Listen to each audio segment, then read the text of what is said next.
Welcome to the Liberating Beauty Podcast.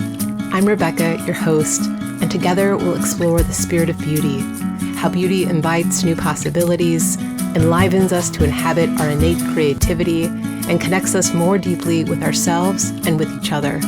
We'll have conversations and share reflections that invite you into a frequency of gentleness, truth, and mystery. I'm so glad you're here. If you find the Liberating Beauty Podcast meaningful, please consider supporting our work. To donate, follow the link in the show notes to the Together in Beauty website, home to this podcast, along with other offerings to accompany you on your journey of spiritual becoming. Please subscribe, rate, and share this podcast wherever you listen. And as always, thank you for your support and for being here with us. Be with beauty, liberation.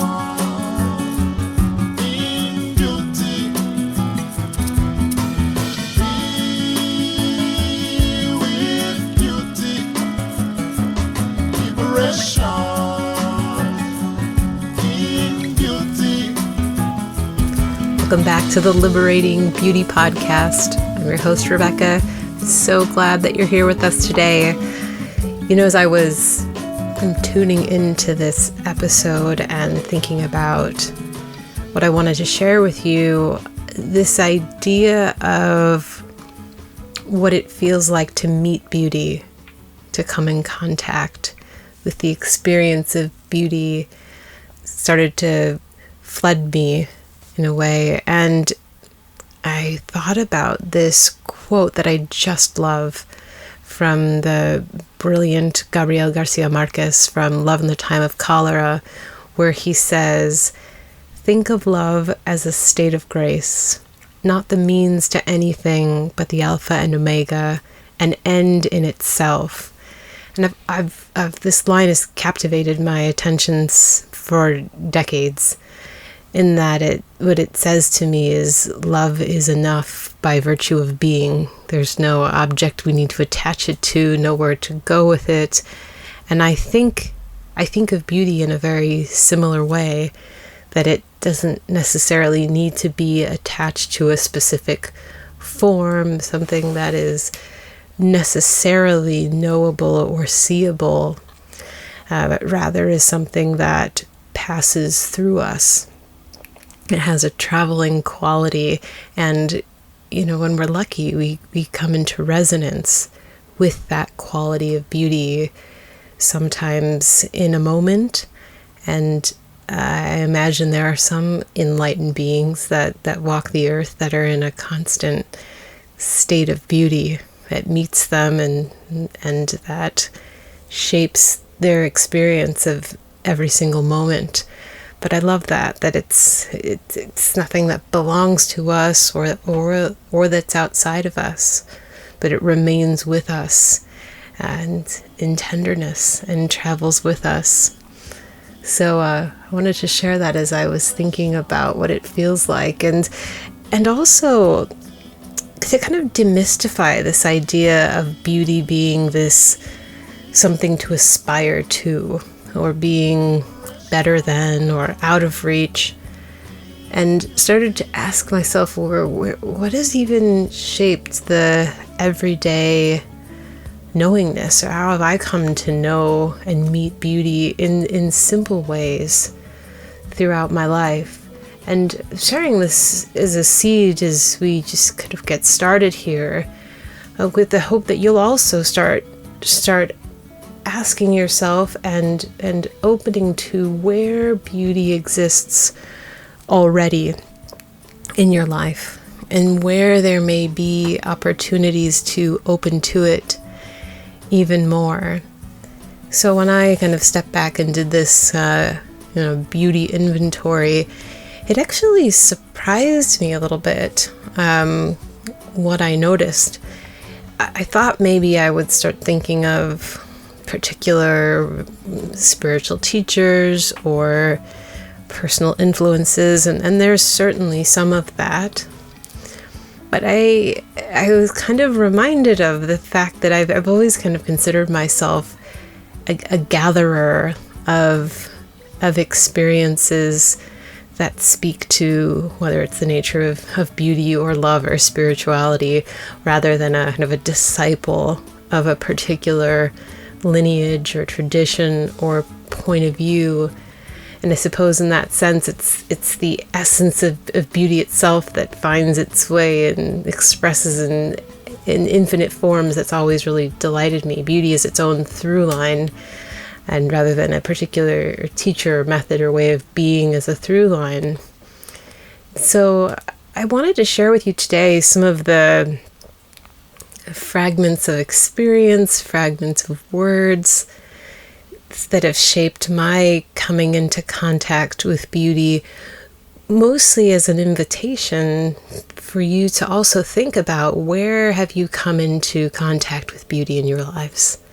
Where can you nurture openings for beauty to be received within you and around you? Where can you come in contact with it, again, in these everyday moments? So I want to share with you a couple of these experiences of beauty that I've gathered.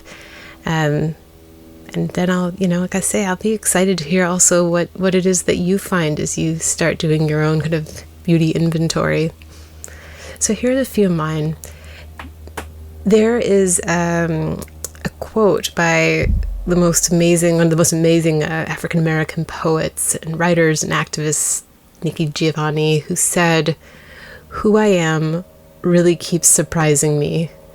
And I came across this quote decades ago. I know it must have been, I don't know, 12 or 13. And the reason I remember it being such a long time ago was that, do you remember with AOL, America Online, they had this AIM, what was that, instant messenger thing? You could chat back and forth with people in real time. And I think you could even put up like an away message for chat. And I remember having this quote, "Who I am really keeps surprising me." Even as a teenager, it struck me how there was something so true about that. And I couldn't have known that quote would enliven and inspire me, now almost 30 years later. But there's some words, and of course they'll be different for all of us, that when we come in contact with them, feels so true and feels so enlivening. And this particular set of words about who I am really keeps surprising me, just delights me in the mystery of being and the relief of knowing that we are supposed to evolve, that there are things outside of our control that will happen, and that we are resourced from within to meet them when they do. And like I say, each of us will find the words that evoke that particular feeling of beauty inside of us. But that's one for me. Who I am really keeps surprising me. Another one of these gathered experiences that have brought me into contact with beauty. This one was really unexpected and profound. Over the last several months, I've started to volunteer with a local hospice organization. And in the U.S. context, and I don't know if this is true for all places, but yeah, hospice is a type of companion care, medical care, palliative care that's available for people when they are expected to pass within 6 months of toward the end of their life. And both of my parents had received hospice care through an organization here locally where I am, and I've wanted to volunteer for them for a long time. And I've started. And I was really delighted that one of the first people I was matched with to visit with has a similar type of dementia that my mother had. And so it's been this incredibly beautiful connection to meet with another person who's experiencing dementia at the end of their life. And there's a healing in that too, of course, to be able to experience something that can be very hard to witness somebody losing access to their mind, to their body, to memory.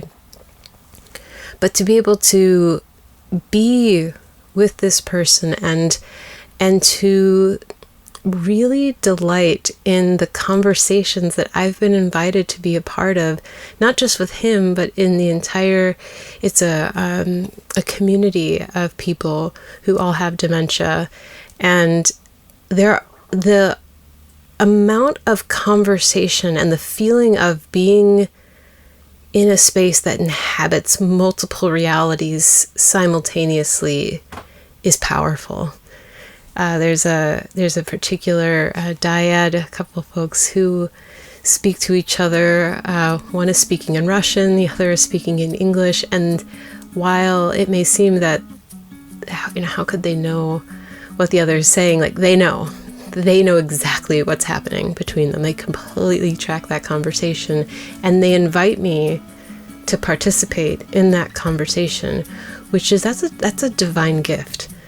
Being brought into a reality that we don't usually have access to is a very different experience of being with dementia that at the time when my mom was sick, it didn't occur to me that would be a possibility. I didn't know. Maybe it was, combination of when you're in the throes of grief, sometimes it can be harder to access.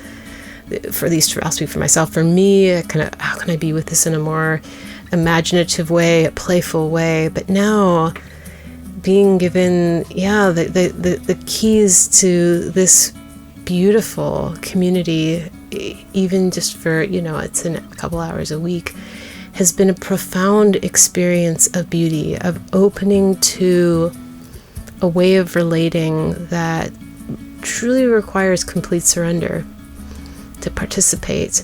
I don't get to control a sense of logic, a sense of flow, language. I can be with it, and I must be with it in order to experience it in a way that is generative, not just for me, but the other folks around me, the people who are there. If you try to control it, it doesn't make sense. So that's been a profoundly beautiful, healing, and enlivening experience that I couldn't have imagined, and that it is available to all of us when we give freely our time and an open-heartedness to be with people. Magic happens. We all, we know this. So that's another one. And then the last one. This one, it's more general. It's almost like cliche, but it's amazing, how when you hear the same thing, who knows, hundreds of times throughout your lifetime, and when you're really ready to receive it, the feeling that when we come in contact with a knowingness that we are beauty, that beauty is not something that is outside of us. It's not something to be achieved. It's not something that, there's nowhere to go with it. It's just who we are. It's like love. It is our nature. And lately, in moments, I can access what that feels like when the grasping and the attachment goes away, when beauty stops feeling conditional on something happening, or a relationship or a job or anything. It's this state of, I am exactly where I'm meant to be. I am grounded.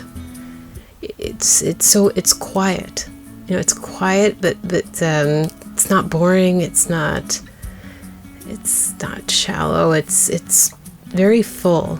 It has a heaviness, not in the sense of heavy like sometimes we associate with sadness. Heavy in the sense of, I know where I am, I know who I am well in that sense. So coming into contact with ourselves as beauty, as resourced, as love, as infinitely desirable as we are, and the enjoyment that we can find in ourselves.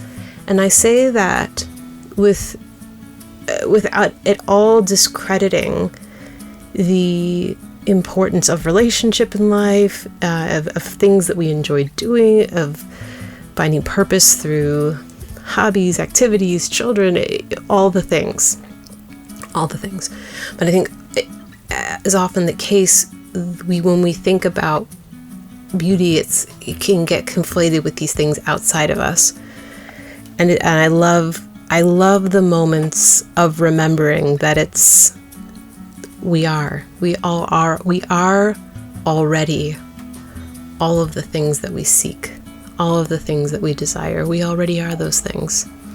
I feel a calm come over me every single time I remember that, and it's a practice to remember that. But I share that with you, that you are already that beauty which you seek, just by virtue of being born, just by virtue of saying yes to being here right now.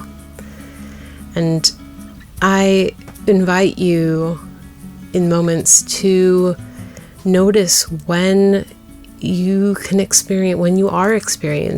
are already experiencing these moments of, okay, yep, there it is. There I am. I'm good. Or I've just brushed shoulders with beauty, be it through words or a song or just a felt sense. I'd love to hear where you're gathering these moments and when you're coming into contact with beauty. I welcome you to reach out to me. My email is rebecca@togetherinbeauty.com, and we'll have a chance to explore with you some of those experiences that that are happening to you and with you and that you're participating in. I think it's important always, but especially in times when there's a lot of messaging around us of division, destruction, that we are also tapping into this subtle, quiet undercurrent, which I believe is our true nature, which is beauty, which is love, which is presence, which is goodness. And to be in a practice of noticing, okay, yep, there's another one. I've gathered them, not because I'm trying to accumulate them or hoard them, but just as the reminder, like, okay, yep, that's there. This is also true. This is also happening at the same time. I believe that, remembering to notice and to encourage ourselves to stay open to the noticing of beauty has never been more important. Has never been more important than right now. So appreciate you stopping by today to connect with me and with each other at this episode of the Liberating Beauty Podcast. I've really enjoyed just taking the time to ask, how is it that we even get to meet beauty? And where is beauty showing up? So I look forward to hearing from you about where that is happening in your lives. And until then, I hope you take care. Bye-bye.